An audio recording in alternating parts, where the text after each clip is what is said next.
আজ সকাল থেকেই বৃষ্টি শুরু হয়েছে। আজ যে রবিবার, সবাই একটু বাজার করবে, এত বৃষ্টি, তো তোমাদের দাদাভাই এই বৃষ্টির মধ্যে বাজারে গেল।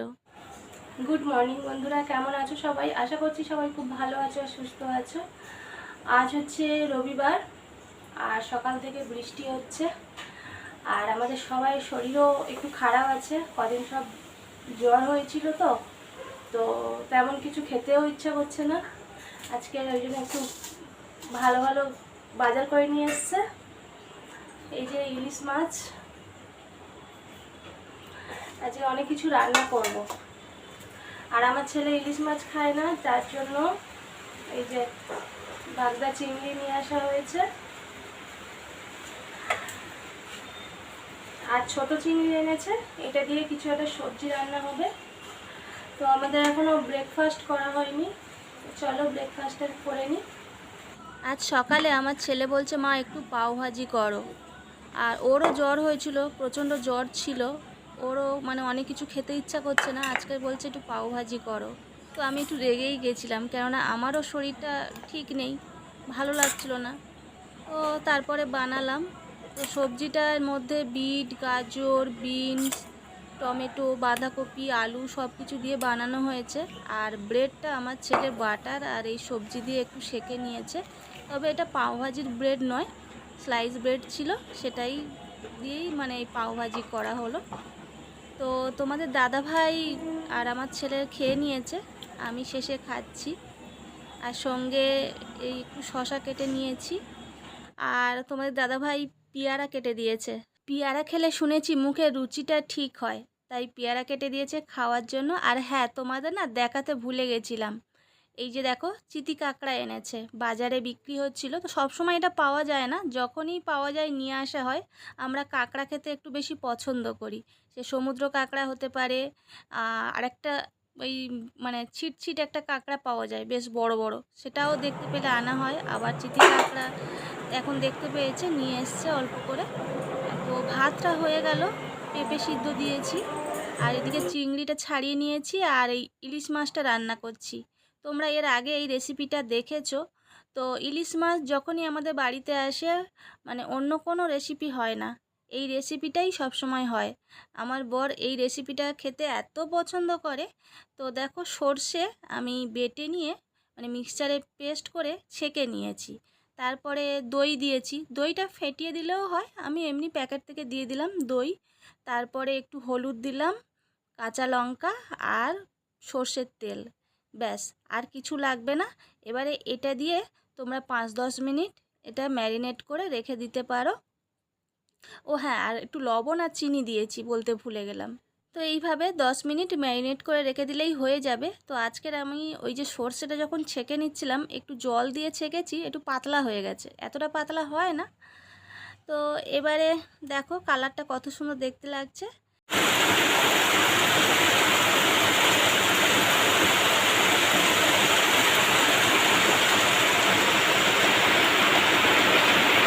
এবারে কড়াই গরম করে কড়াইতে বেশ পরিমাণ মতো সর্ষের তেল দিয়ে দিলাম, আর কালো জিরে।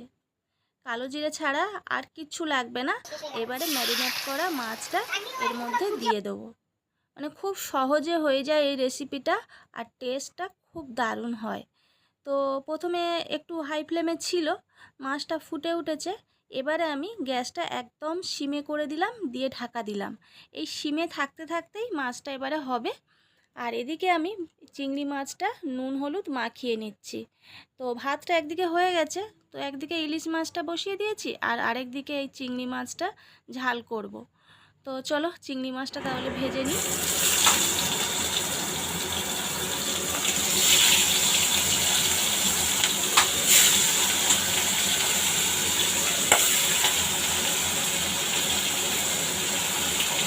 আর আমার বর আজকের অনেক কাজ করে দিচ্ছে জানো। বাজার করে আসার পর কালকের আমি গ্রসারি বাজারগুলো করে এনেছিলাম, তো সেইগুলো সব মানে যেখানকার জিনিস সব গুছিয়ে রেখে দিয়েছে। তারপর আমি তোমাদের দাদাভাইকে বলছি যে আদা রসুন পেস্ট করা নেই, ওটা একটু ছাড়িয়ে দাও। তো তো ওটা ছাড়িয়ে দিয়ে তারপরে কয়েকটা বাসন সিঙ্কে জমা হয়েছিল, সে কটা ধুয়ে দিল। তো এদিকে দেখো আমার চিংড়ি মাছটা ভাজা হয়ে গেছে, আর এদিকে আমার ইলিশ মাছটা মোটামুটি 80% হয়ে এসছে।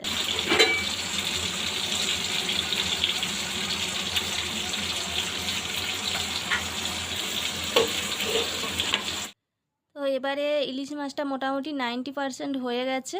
এবারে শুধু তেল ছেড়ে দিলে হয়ে যাবে।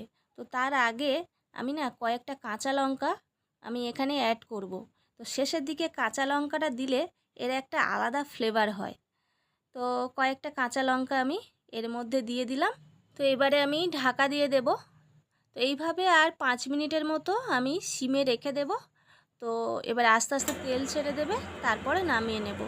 দারুণ টেস্ট হয়। তো চলো এটা ঢাকা দিয়ে দিই। তো এবারে আমার দই সরষে ইলিশ রেডি হয়ে গেছে। তো ওদিকে ইলিশ মাছটা আমার হয়ে গেছে, এখনও নামানো হয়নি। গ্যাসটা বন্ধ করে রেখে দিয়েছি। আর এদিকে চিংড়ি মাছের ঝালটা বানিয়ে নিচ্ছি। তো মশলা কষানো হয়ে গেছে, এবারে জল দিয়ে দেব। আর চিংড়ি মাছ তো আমি আগেই ভেজে নিয়েছি, দেখেছো।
তো মোটামুটি আমার রান্নাবান্না প্রায় শেষের পথে। চিংড়ির ঝাল হয়ে গেছে, দই সর্ষে ইলিশ হয়ে গেছে, আর এই যে সবজিটা করছি। বিভিন্ন ধরনের সবজি আছে এখানে, বেগুন, বটবটি, চিচিঙ্গে, ঝিঙে, আলু, আর কয়েকটা ভেন্ডি আর চিংড়ি মাছ দিয়ে সবজিটা বানাচ্ছি। আর একটু উচ্ছে ভাজার ইচ্ছা ছিল, কিন্তু একটু বেলাও হয়ে যাচ্ছে আর এনার্জিও নেই। আর বৃষ্টিটা মোটামুটি কমে এসছে, এখন আর তেমন হচ্ছে না বৃষ্টি, অল্প অল্প 2-1 ফোঁটা পড়ছে। আর এদিকে একটা সবজির ভ্যান যাচ্ছিল, তো এত বৃষ্টি হচ্ছিল, ভ্যানটা রেখে আমাদের ফ্ল্যাটের নিচে দাঁড়িয়েছিল। তো এখন একটু বৃষ্টি কমে গেছে, ভ্যানওয়ালা আবার চলে যাচ্ছে। আর এদিকে দেখো সবজিটা মোটামুটি রেডি হয়ে এসছে। তো এটা রেডি হয়ে গেলেই আমরা খেতে বসে যাব। সবাই স্নান তো হয়ে গেছে। আর নামানোর আগে একটু ভাজা মশলা দিয়ে দিচ্ছি। তো সব রকম জিরে, মানে ধনে, তারপরে গোলমরিচ, গোটা গরম মশলা সব কিছু দিয়ে একটা ভাজা মশলা আমি করে রেখে দিই। তো সেটা একটু অল্প করে দিয়ে দিলাম, ব্যাস এবার নামিয়ে নেব। তো এবারে খেতে বসে যাব, যার জন্য 3টে প্লেট সাজিয়ে নিয়েছি। আর দেখো এই আমার সবজি, কালারটা কি দারুণ লাগছে না? আর দেখো লাল লাল করে চিংড়ি মাছের ঝাল, আর হয়েছে দই সরষে ইলিশ। দেখেছো আজকে রবিবারে দারুণ দারুণ খাওয়া দাওয়া হচ্ছে। এই প্রথম মনে হয় রবিবার চিকেন হয়নি, না হলে রবিবার করে প্রত্যেক সপ্তাহে আমাদের চিকেন হয়। এবারে আর চিকেন খেতে ইচ্ছেই করছে না। তো কদিন আগে ফ্রিজের মধ্যে একটু চিকেন ছিল, রান্না করেছিলাম। তাও আমার ছেলে চিকেন খেতে এত ভালোবাসে, বলছে খেতে ইচ্ছা করছে না। তো ওই জন্য আজকে আর চিকেন আনতে বারণ করলাম। আর এদিকে পেঁপে সিদ্ধ দিয়েছিলাম, সেটা ভুলেই গেছিলাম। ভাত বাড়তে গিয়ে মনে উঠলো আমি তো পেঁপে সিদ্ধ দিয়েছিলাম। আর পেঁপেটা না ওই তেল, নুন, কাঁচা লঙ্কা দিয়ে না মাখালে আমি খেতে পারি না। তো ওই জন্য একটু মাখিয়ে নেব। আর তোমাদের দাদাভাই স্যালাডের ব্যবস্থা করছে, এই শসা, টমেটো, গাজর, মানে লেবু এগুলো কেটে নিচ্ছে। আর বলছে লঙ্কাটা আনতে ভুলে গেছি, আমাকে লঙ্কাটা একটু দিয়ে যাও।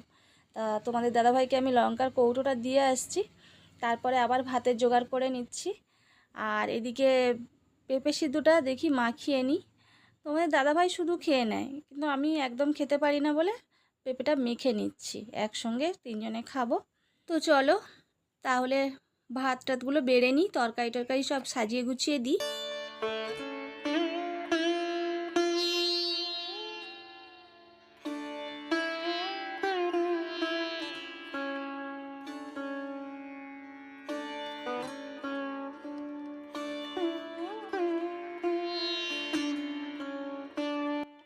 তো আমরা খাচ্ছি আর গল্প করছি।